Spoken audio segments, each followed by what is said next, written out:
बाल विद्या निकेतन मसूरी हिंदी शिक्षक विजय कुमार के वर्ग में छठी कक्षा के सभी विद्यार्थियों का स्वागत है। छात्रों, पिछले वर्ग में हम लोग पढ़ रहे थे अंधेरी नगरी चौपट राजा, तो वह एकांकी समाप्त हो चुकी है। अब हम लोग लेखक परिचय पर ध्यान देते हैं। जैसा कि आपको पता होगा कि अंधेरी नगरी चौपट राजा शीर्षक जो पाठ है उसके रचनाकार का नाम है भारतेंदु हरिश्चंद्र।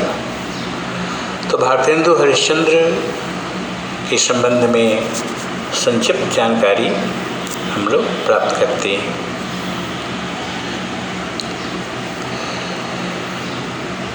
आधुनिक हिंदी साहित्य के पितामह भारतेंदु हरिश्चंद्र का जन्म 9 सितंबर 1850 को काशी के एक प्रतिष्ठित परिवार में हुआ। हिंदी साहित्य के पितामह की संज्ञा दी गई भारतेंदु हरिश्चंद्र को। 9 सितंबर 1850 को काशी में इनका जन्म हुआ। हिंदी साहित्य में आधुनिक काल का आरंभ भारतेंदु हरिश्चंद्र से माना जाता है। मैंने बताया था कि संपूर्ण हिंदी साहित्य के इतिहास को 4 कालखंडों में बांटा गया है। पहला आदिकाल, जिसकी सीमा रेखा है संवत 1050 से संवत 1375 तक। दूसरा काल है भक्ति काल, जिसकी सीमा रेखा है संवत 1375 से संवत 1700 तक। तीसरा है रीति काल, जिसकी सीमा रेखा है संवत 1700 से संवत 1900 तक। और चौथा है आधुनिक काल, जिसकी सीमा रेखा है संवत 1900 से आज तक। तो ये जो 4 काल हुए, तो चौथा काल है आधुनिक काल। तो यहाँ बताया जा रहा है कि हिंदी साहित्य में आधुनिक काल का आरंभ भारतेंदु हरिश्चंद्र से माना जाता है। अब जो आधुनिक काल है उसके भी कई खंड हो गए। तो जो पहला युग है वो इन्हीं के नाम पर चला, भारतेंदु युग। उसके बाद आया द्विवेदी युग। तो द्विवेदी जी 2 हुए, एक महावीर प्रसाद द्विवेदी और एक हजारी प्रसाद द्विवेदी। तो महावीर प्रसाद द्विवेदी के नाम पर युग चला द्विवेदी युग। उसके बाद छायावाद आया, फिर प्रगतिवाद, प्रयोगवाद, नई कविताओं का दौर चला। तो ये भारतेंदु हरिश्चंद्र हिंदी साहित्य में इतने चर्चित हैं कि आधुनिक काल का आरंभ उन्हीं से माना जाता है। तो अपने राष्ट्र की पराधीन में ताप प्रत्यय लग गया। पराधीन मतलब गुलाम, ताप प्रत्यय लग गया तो पराधीनता यानी गुलामी, पर अधीन यानी दूसरे के अधीन। निर्धनता तथा शासकों के अमानवीय, तो मानव का विशेषण है मानवीय, और उसी का उल्टा हो गया अमानवीय। तो राष्ट्र की गुलामी और देश में जो गरीबी थी और ऊपर से जो शासक थे, यानी जो अंग्रेज हमारे ऊपर शासन कर रहे थे, तो उनके अमानवीय कृत्यों यानी कार्यों को साहित्य का आधार बनाया। हिंदी को राष्ट्रभाषा के रूप में प्रतिष्ठित करने के लिए अपनी प्रतिभा का भरपूर उपयोग किया। राष्ट्रभाषा बनाने में भी उनका महत्वपूर्ण योगदान रहा है। इन्होंने हरिश्चंद्र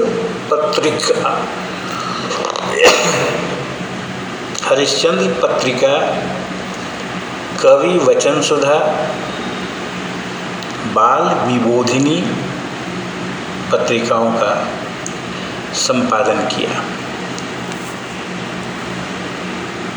ये उच्च कोटि के कवि, सशक्त व्यंग्यकार, सफल नाटककार, जागरूक पत्रकार के रूप में जाने जाते हैं। मतलब कि इनकी लेखनी जो है एक व्यंग्यकार के रूप में भी व्यंग्य रचनाएं की इन्होंने, नाटक पर भी इनकी लेखनी चली। तो एक कवि, नाटककार, पत्रकार एवं व्यंग्यकार के रूप में भारतेंदु हरिश्चंद्र जाने जाते हैं। इनकी रचनाओं में वैदिक हिंसा न भवति, सत्यवादी हरिश्चंद्र, श्री चंद्रावली, भारत दुर्दशा, नील देवी, अंधेर नगरी, प्रेम जोगनी, सती प्रताप, ये सब मौलिक नाटक के रूप में प्रसिद्ध हैं। ये जितने भी नाम गिनाए गए ये इनके प्रसिद्ध नाटक हैं। इनकी अनुदित नाट्य रचनाएं भी हैं। अब अनुदित शब्द का क्या अर्थ हुआ? अनुवाद शब्द तो आप लोगों ने सुना। अनुवाद यानी ट्रांसलेशन। अब कोई भाषा में कोई रचना है तो उसको दूसरी भाषा में ट्रांसलेट किया गया, तो अनुवाद से बना अनुदित। तो अनुवाद संज्ञा, अनुदित विशेषण हो गया। तो इनकी अनुदित नाट्य रचनाएं इस प्रकार हैं: विद्या सुंदर, पाखंड विडंबना, भारत जननी, दुर्लभ बंधो, कर्पूर मंजरी आदि। काव्य कृतियों में अब इनकी जो कविताएं हैं, वो जो रचनाएं संकलित हैं, तो काव्य कृतियों में प्रेम मल्लिका, प्रेम माधुरी, होली, मधुमुकुल राग संग्रह, वर्षा विनोद, विनय प्रेम पचासा, दान लीला, बकरी विलाप आदि प्रमुख हैं। ये सब काव्य कृतियाँ हैं, पोएम। 6 जनवरी 1885 को इनका निधन हो गया, इनकी मृत्यु हो गई। तो ये भारतेंदु हरिश्चंद्र के संबंध में जो जानकारी मिली, तो इस पर एक प्रश्न भी उठेगा। मान लीजिए परीक्षा में प्रश्न आता है कि भारतेंदु हरिश्चंद्र का संक्षिप्त परिचय दीजिए, तो इस पर एक आप आंसर इसका तैयार कर लेंगे। भारतेंदु हरिश्चंद्र का परिचय दीजिए।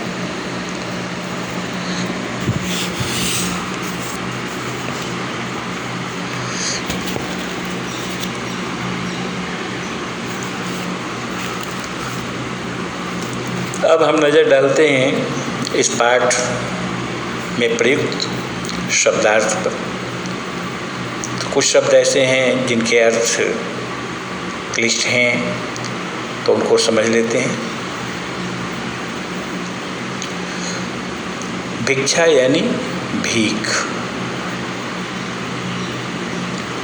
भिस्ती कहते हैं मशक में पानी भरकर लाने वाला। तो पुराने ज़माने में पानी भरकर लाते थे, तो उसी को भिस्ती कहा जाता था। और मशक एक चमड़े का पात्र होता है। सिद्ध का अर्थ है जिसे ज्ञान प्राप्त हो।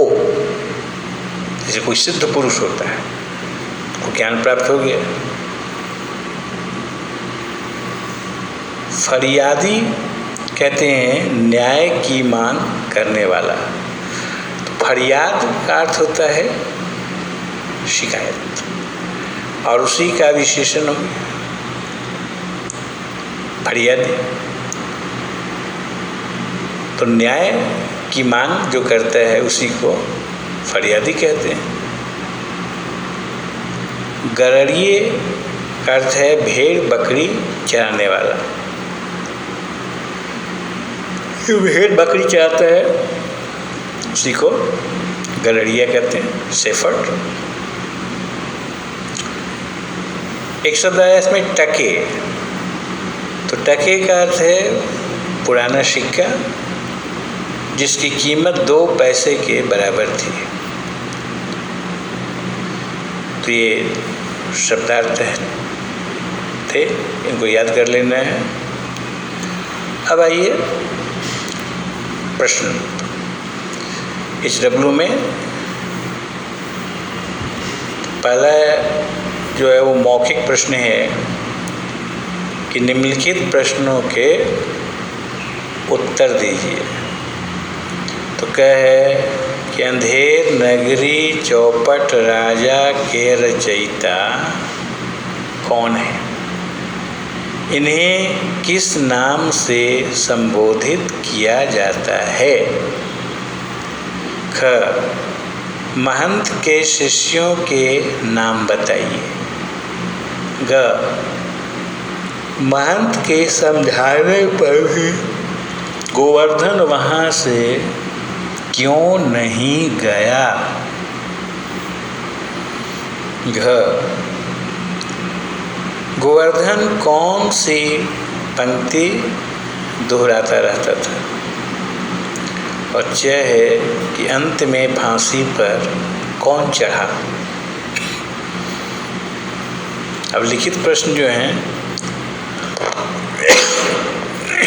इसमें पहला सही वाक्यों पर सही तथा गलत वाक्यों पर गलत का चिन्ह लगाना है। तो कहे कि महंत जी ने अपने शिष्यों को भिक्षा लेने भेजा। ख गोवर्धन दास को भिक्षा में अनाज मिला था। ग महंत जी ने अंधेर नगरी में ही अपना डेरा जमा लिया। घ फरियादी की बकरी दीवार गिरने से दब गई थी। अंग राजा ने कोतवाल को फांसी की सजा सुनाई। अब दूसरा प्रश्न है कि किसने किससे कहा? तो इन प्रश्नों के उत्तर आप तैयार कर लेंगे। किसने कहा और किससे कहा।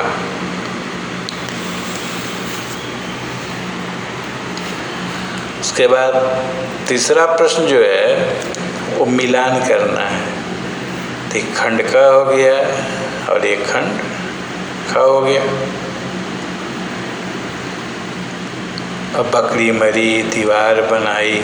अब इसमें से सामने कौन इसका थी हो, सामने सामने लिखना है। चूने में पानी डाला, मशक बनाया, बहुत धूम से सवारी निकली। धूम से सवारी किसकी निकली थी? कोतवाल की निकली। तो इस तरह से इसका उत्तर को तैयार करना है। अब बकरी मरी थी, किसकी मरी? दीवार बनाई तो किसने बनाई? कारीगर ने बनाई। तो इस तरह से इसका उत्तर तैयार हो जाएगा। अब चौथा प्रश्न है, निम्नलिखित प्रश्नों के उत्तर लिखिए। तो क्या है कि महंत जी अंधेर नगरी में क्यों नहीं रुके?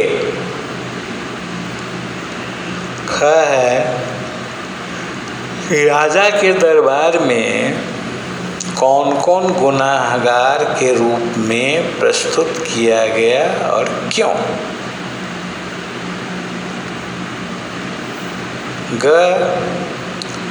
गोवर्धन को अपनी गलती की एहसास कब और कैसे हुआ? घ में है कि महंत जी ने गोवर्धन को संकट से कैसे बचाया? तो महंत जी यानी गुरु जी ने। आपको याद होगा कि हाँ, किस तरह से गुरु जी वहाँ आते हैं, उसके कान में कुछ कहते हैं और दोनों पहले फांसी पर हम चढ़ेंगे चिल्लाना शुरू कर देते हैं। और अंगद जो है वह है कि प्रस्तुत रचना का उद्देश्य क्या है। यानी यह जो पाठ है, कोई भी पाठ निरुद्देश्य तो होती नहीं है, उसका एक उद्देश्य होता है। तो आपको पहले ही बताए थे कि संकट में बुद्धि सबसे बड़ा मित्र होता है, अयोग्य राजा से सावधान रहना, देश का प्रहरी, सजग प्रजा की जानकारी देना, ये इस पाठ के मुख्य उद्देश्य हैं। तो इन तमाम प्रश्नों के उत्तर आपको फेयर कॉपी में तैयार करते हुए व्हाट्सएप पर भी भेजना है। तो आज ये पाठ पूर्णतः समाप्त हो गया। आज यहीं तक, फिर अगली बार मुलाकात होगी। धन्यवाद।